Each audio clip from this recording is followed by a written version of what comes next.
नमस्कार। दिन भर की बड़ी खबरों में आपका स्वागत है। मैं हूं आपके साथ अंशिता। आज इस बुलेटिन में बात होगी बिहार एनडीए में शुरू हुए टकराव की, एसआईआर पर बढ़ते बवाल की, जानेंगे राहुल के आरोपों पर कहां चुनाव अधिकारियों पर दर्ज हुई एफआईआर, मतदाताओं को क्यों धमका रहे हैं एनडीए के नेता, देखेंगे चंडीगढ़ को लेकर बैकफुट पर आई मोदी सरकार को, और बुलेटिन के आखिर में बात नेपाल में फिर शुरू होते बवाल की। लेकिन दिन भर की तमाम बड़ी खबरों से पहले एक नजर आज की सुर्खियों पर। जस्टिस गवई सीजीआई पद से हुए रिटायर। 24 नवंबर को जस्टिस सूर्यकांत ग्रहण करेंगे पदभार। देश के 53वें सीजीआई बनेंगे जस्टिस सूर्यकांत। ओडिशा के नुआपाड़ा उपचुनाव के दौरान बीजेपी पर ईवीएम में धांधली के आरोप। विपक्षी पार्टी बीजेडी ने खोला मोर्चा, चुनाव आयोग से शिकायत करेगा विपक्ष। जानलेवा बन गई है बीजेपी की वोट चोरी। एसआईआर को लेकर कांग्रेस अध्यक्ष मल्लिकार्जुन खड़गे का फूटा गुस्सा, बीजेपी पर सत्ता के दुरुपयोग के लगाए आरोप। गुवाहाटी टेस्ट में मजबूत स्थिति में दक्षिण अफ्रीका, पहली पारी में बनाए 489 रन। दूसरे दिन का खेल खत्म होने के समय भारत ने बिना विकेट खोए 9 रन बनाए। ये तो थी सुर्खियां। अब बात आज की सबसे बड़ी खबर की। बिहार में मुख्यमंत्री नीतीश कुमार एक बार फिर से सीएम बन गए हैं। मंत्रियों के बीच विभागों का बंटवारा भी हो गया है, लेकिन अभी तक विधायकों के शपथ लेने का दिन तय नहीं हुआ है, क्योंकि नई विधानसभा का सत्र कब से बुलाया जाएगा अभी यही तय नहीं हो पाया है। अब पूरा फोकस विधानसभा अध्यक्ष के चुनाव पर आ गया है। बीजेपी और जेडीयू में इसे लेकर टकराव दिखने लगा है, तो वहीं चुनाव के नतीजों को लेकर भी सवाल उठ रहे हैं। तो क्या है पूरा मामला, देखिए रिपोर्ट। बिहार में एनडीए की सरकार बन गई है। बिना किसी शोर शराबे के मंत्रियों को विभाग बांट दिए गए। दिखाने की कोशिश हो रही है कि कोई टकराव नहीं है, लेकिन अंदर खाने जबरदस्त तनाव दिख रहा है। बीजेपी और जेडीयू दोनों ही अपना विधानसभा स्पीकर बनवाने की कोशिश में जुटे हुए हैं, क्योंकि बिहार में जो सियासी हालत बन गए हैं उसमें विधानसभा स्पीकर का पद सबसे ज्यादा महत्वपूर्ण हो चुका है, क्योंकि गठबंधन सरकार में विधानसभा अध्यक्ष की भूमिका सदन की कार्यवाही के संचालन के साथ ही शक्ति संतुलन का केंद्र भी बन गया है। ऐसे में स्पीकर का पद बीजेपी और जेडीयू दोनों के लिए बेहद महत्वपूर्ण हो चुका है। बीजेपी की तरफ से इस पद के लिए गया टाउन से विधायक प्रेम कुमार, बेतिया से विधायक और पूर्व डिप्टी स्पीकर रेणु देवी का नाम आगे बढ़ाया जा रहा है, तो दूसरी ओर जेडीयू भी इस पद को लेकर पीछे हटने को तैयार नहीं दिख रही है। उसकी तरफ से झाझा के विधायक दामोदर रावत और आलमनगर से विधायक नरेंद्र नारायण यादव के नाम को आगे रख दिया गया है। जेडीयू का कहना है कि विधान परिषद में सभापति पद बीजेपी के पास है, इसलिए विधानसभा अध्यक्ष की कुर्सी जेडीयू को मिलनी चाहिए। गठबंधन के लिए ये सही भी रहेगा, तो बीजेपी इससे सहमत नहीं है। यानी विधानसभा स्पीकर पद को लेकर पेच बुरी तरह से फंस गया है। तो सवाल चुनाव नतीजों पर भी उठ रहे हैं। जनसुराज के चीफ प्रशांत किशोर से जब इसे लेकर सवाल किया गया तो उन्होंने कहा, चुनाव नतीजे महीनों तक चली जनसुराज यात्रा के दौरान उनकी टीम को मिले फीडबैक से मेल नहीं खा रहे। कुछ तो गड़बड़ हुई है। कुछ अजय शक्तियां खेल रही थी। जिन पार्टियों को लोग मुश्किल से जानते थे उन्हें लाखों वोट मिले। कुछ लोग कह रहे हैं कि ईवीएम में छेड़छाड़ की गई है। मेरे पास कोई सबूत नहीं है, लेकिन कई चीजें मेल नहीं खाती। कुछ गलत हुआ है, लेकिन हमें नहीं पता कि क्या हुआ। महागठबंधन ने भी चुनाव में हेराफेरी की बात कही है। आरजेडी ने कहा कि जल्द ही वो सबूतों के साथ चुनाव नतीजों को सुप्रीम कोर्ट में चुनौती देगी। बिहार में नई सरकार बनते ही एनडीए में संकट शुरू हो गया है, तो चुनाव आयोग के चलते अलग ही संकट खड़ा हो गया है। देश भर में एसआईआर की प्रक्रिया के चलते बीएलओ दबाव में दिखाई दे रहे हैं। समय कम और काम ज्यादा थमा दिया गया है। चुनाव आयोग तय समय सीमा बढ़ाने को भी तैयार नहीं दिख रहा है, जिसके चलते कई तो अपनी जान भी दे चुके हैं, और इसे लेकर राहुल गांधी ने तीखे सवाल उठाए हैं। क्या है पूरा मामला, देखेंगे रिपोर्ट में। विपक्ष के तमाम सवालों और विरोध के बीच चुनाव आयोग पूरे देश में एसआईआर प्रक्रिया को लागू कर रहा है। 12 राज्यों में ये प्रक्रिया शुरू भी हो चुकी है, लेकिन इस प्रक्रिया के दौरान पिछले 19 दिन में 6 राज्यों में 16 बीएलओ ने खुद की जान ले ली। इस घटनाक्रम ने चुनाव आयोग पर उठते सवालों की कड़ी को और बढ़ा दिया है, और अब लोकसभा में नेता विपक्ष राहुल गांधी ने कड़े शब्दों में चुनाव आयोग की इस प्रक्रिया की निंदा की। उन्होंने अपने सोशल मीडिया हैंडल एक्स पर एक अखबार की कतरन शेयर करते हुए लिखा कि एसआईआर के नाम पर देश भर में अफरा तफरी मचा रखी है। नतीजा, 3 हफ्तों में 16 बीएलओ की जान चली गई। हार्ट अटैक, तनाव, खुद की जान ले लेना। एसआईआर कोई सुधार नहीं, थोपा गया जुल्म है। चुनाव आयोग ने ऐसा सिस्टम बनाया है जिसमें नागरिकों को खुद को तलाशने के लिए 22 साल पुरानी मतदाता सूची के हजारों स्कैन पन्ने पलटने पड़े।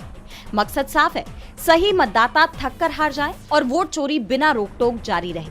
भारत का चुनाव आयोग आज भी कागजों का जंगल खड़ा करने पर ही अड़ा है। अगर नीयत साफ होती तो लिस्ट डिजिटल, सर्चेबल और मशीन रीडेबल होती, और चुनाव आयोग 30 दिन की हड़बड़ी में अंधाधुंध काम ठेलने के बजाय उचित समय लेकर पारदर्शिता और जवाबदेही पर ध्यान देता। राहुल गांधी ने एसआईआर को एक सोची समझी चाल बताते हुए कहा कि यहाँ नागरिकों को परेशान किया जा रहा है और बीएलओज की गैर जरूरी दबाव से अपनी जान लेने की घटनाओं को कोलेटरल डैमेज मानकर अनदेखा कर दिया है।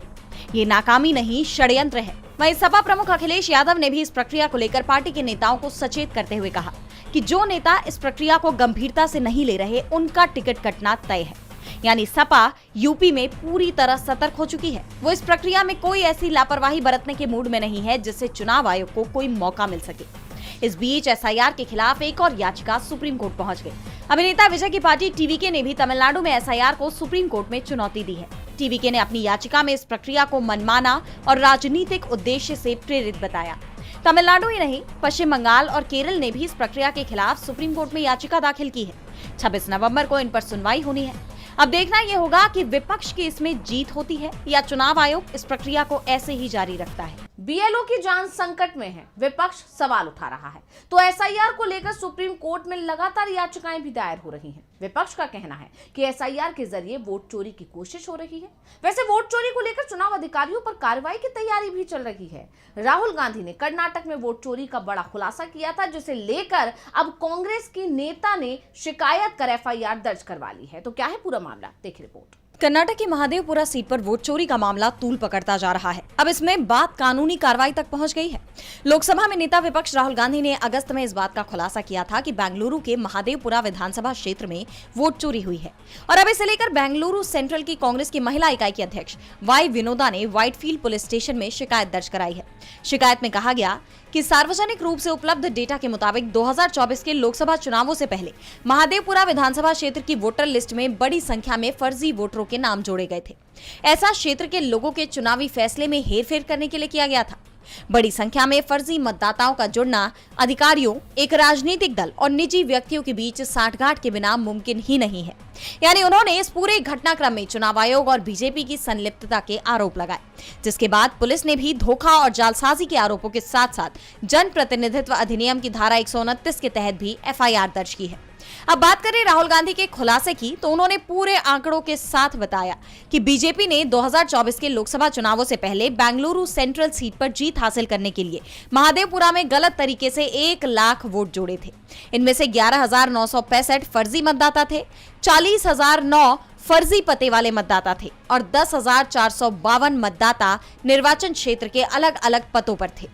राहुल के आरोपों के बाद अब कांग्रेस कार्यकर्ता की शिकायत ने पूरे मामले को कानूनी मोड़ दे दिया है। अब देखना यह होगा कि इसमें कोई कार्रवाई होती है या नहीं। लेकिन जिस तरह वोट चोरी के खिलाफ विपक्ष का अभियान लगातार मजबूत होता दिखाई दे रहा है, उससे चुनाव आयोग और बीजेपी की नींद जरूर उड़ी हुई है। चुनाव अधिकारियों पर एफआईआर दर्ज हो रही है, लेकिन एनडीए के नेताओं पर कोई फर्क नहीं पड़ रहा है। महाराष्ट्र में तो डिप्टी सीएम अब वोटरों को ही धमका रहे हैं। खुले मंच से धमकी दी जा रही है कि अगर वोट नहीं दिया तो कोई काम नहीं होगा। शिकायत चुनाव आयोग से की गई है, लेकिन कार्रवाई होगी, इसी पर सवाल बने हुए हैं। देखेंगे रिपोर्ट। महाराष्ट्र के डिप्टी सीएम और एनसीपी अजित गुट के प्रमुख अजित पवार के एक बयान को लेकर विवाद खड़ा हो गया है। पुणे जिले के मालेगांव में नगर पंचायत चुनाव प्रचार के दौरान उन्होंने वोटर्स से कुछ ऐसा कह दिया जिसे लेकर अब बवाल मच गया है। उन्होंने प्रचार के दौरान वोटर से सीधे तौर पर कहा कि अगर वो उनकी पार्टी के उम्मीदवारों को चुनते हैं तो फिर वो भी सुनिश्चित करेंगे कि शहर के विकास के लिए फंड्स की कोई कमी ना हो, लेकिन अगर वोटर्स ने उनके उम्मीदवारों को स्वीकार नहीं किया तो फिर वो भी फंड्स मुहैया नहीं कराएंगे। पवार ने कहा, अगर आप एनसीपी के सभी 18 उम्मीदवारों को चुनते हैं तो मैं सुनिश्चित करूंगा कि धन की कोई कमी ना हो। अगर आप सभी 18 उम्मीदवारों को चुनते हैं तो मैं अपना वादा पूरा करने के लिए प्रतिबद्ध हूं, लेकिन अगर आप मना करोगे तो फिर मैं भी मना कर दूंगा। आपके पास वोट है, मेरे पास विकास कार्य के लिए पैसा है। पवार के इस बयान को सीधे तौर पर वोटर्स के प्रति धमकी के तौर पर देखा जा रहा है। इस बयान की विपक्षी दलों ने आलोचना की है और अजित पवार को आड़े हाथों लिया है। शिवसेना यूपीटी के नेता अंबादास दानवे ने कहा कि ये धनराशि आम लोगों की तरफ से दिए गए टैक्सेस से आती है, न कि अजित पवार के घर से। अगर पवार जैसे नेता वोटरों को धमका रहे हैं तो चुनाव आयोग क्या कर रहा है? विपक्ष का साफ कहना है कि वोटर्स को विकास कार्यों के लिए मिलने वाले संवैधानिक अधिकार से वंचित करने की धमकी देना लोकतंत्र के सिद्धांतों के खिलाफ है। मालेगांव नगर पंचायत चुनाव के लिए वोटिंग 2 दिसंबर को होनी है, जहां अजित पवार की एनसीपी और बीजेपी ने गठबंधन किया है। पवार का ये बयान चुनाव से ठीक पहले एक बड़ा राजनीतिक मुद्दा बन गया है। सवाल उठ रहे हैं कि अजित पवार की तरफ से अब कोई सफाई सामने आएगी या नहीं। तो वहीं सवाल ये भी बना हुआ है कि इस बयान पर चुनाव आयोग क्या कार्रवाई करता है। अजीत पवार खुलेआम वोटरों को ही धमका रहे हैं। उनकी सरकार पर पहले ही वोट चोरी के आरोप लग रहे हैं और इस बीच एक नया संकट पंजाब के सामने भी खड़ा होता दिख रहा है। चंडीगढ़ से उसका नियंत्रण पूरी तरह से समाप्त हो जाता है। क्या है पूरा मामला, देखिए रिपोर्ट। केंद्र सरकार के प्रस्तावित 131वें संविधान संशोधन विधेयक 2025 को लेकर पंजाब में बड़ा राजनीतिक विवाद खड़ा हो गया है। इस विधेयक के तहत केंद्र शासित प्रदेश चंडीगढ़ को संविधान के आर्टिकल 240 के दायरे में लाने की तैयारी है, जो राष्ट्रपति को सीधे कानून बनाने का अधिकार देता है। वर्तमान में चंडीगढ़ का प्रशासन पंजाब के राज्यपाल के हाथ में है। पंजाब के मुख्यमंत्री भगवंत मान और आम आदमी पार्टी के मुखिया अरविंद केजरीवाल ने इस कदम को चंडीगढ़ और पंजाब के अधिकारों पर सीधा हमला बताया है। केजरीवाल ने इसे पंजाब की पहचान और संवैधानिक अधिकारों पर सीधा हमला बताया और कहा कि चंडीगढ़ पंजाब का है और पंजाब का ही रहेगा। जानकारों का मानना है कि आर्टिकल 240 के तहत चंडीगढ़ को लाकर केंद्र सरकार इसका पूरा प्रशासनिक कंट्रोल अपने हाथ में ले लेगी और पंजाब के राज्यपाल की भूमिका को दरकिनार कर दिया जाएगा।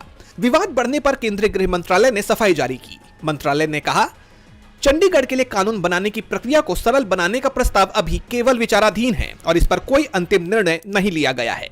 इस प्रस्ताव में चंडीगढ़ की शासन प्रशासन व्यवस्था या पंजाब हरियाणा के साथ परंपरागत संबंधों को बदलने की कोई बात नहीं है। आने वाले संसद के शीतकालीन सत्र में इस आशय का कोई बिल प्रस्तुत करने की केंद्र सरकार की कोई मंशा नहीं है और सभी हितधारकों से विचार विमर्श के बाद ही उचित निर्णय लिया जाएगा।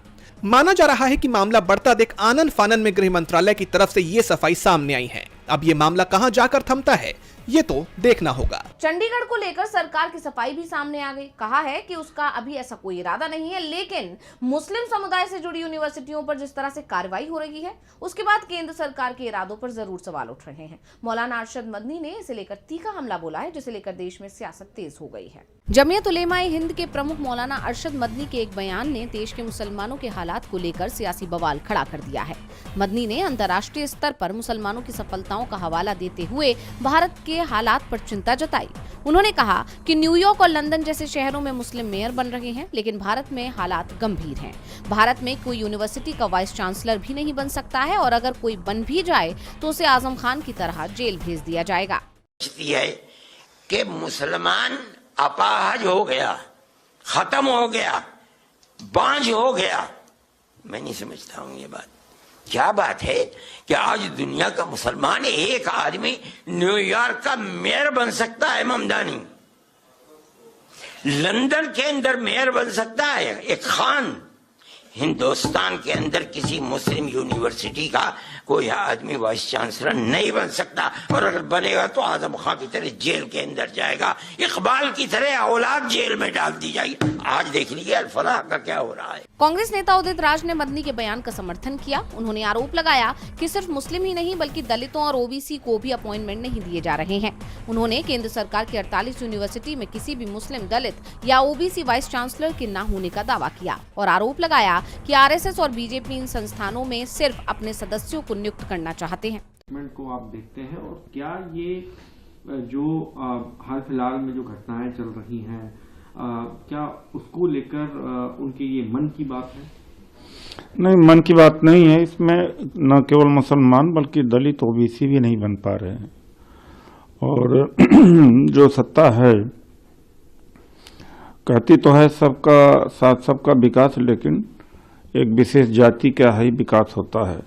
48 सेंट्रल गवर्नमेंट की यूनिवर्सिटीज हैं, उसमें से एक मुसलमान वाइस चांसलर नहीं है, एक दलित वाइस चांसलर नहीं है। वहीं बीजेपी नेता मोहसिन रजा ने मदनी परिवार पर मुसलमानों को गुमराह करने का आरोप लगाते हुए पलटवार किया। उन्होंने कहा कि मदनी परिवार ने मुसलमानों को सिर्फ गुमराह करने और लूटने का काम किया है। लंबे समय से उन्होंने सरकारों से ग्रांट लिया और निजी स्वार्थ में काम करते रहे, लेकिन मुसलमानों का उत्थान नहीं किया। मदनी के इस बयान ने सरकार की नीयत पर सवाल खड़े कर दिए हैं और देश में अल्पसंख्यकों के हालात पर एक नई राजनीतिक बहस छेड़ दी है। और बुलेटिन के आखिर में बात नेपाल में नए संकट की आहट की। भारत के पड़ोस में हर तरफ राजनीतिक उथल पुथल देखी जा रही है। बांग्लादेश से लेकर नेपाल तक युवाओं ने सरकार के खिलाफ मोर्चा खोला और उन्हें गद्दी से उतार फेंका। बांग्लादेश में अब भी चुनाव की तस्वीर साफ नहीं हो पाई है, लेकिन नेपाल में जरूर राजनीतिक स्थिरता लाने की कोशिश की जा रही है।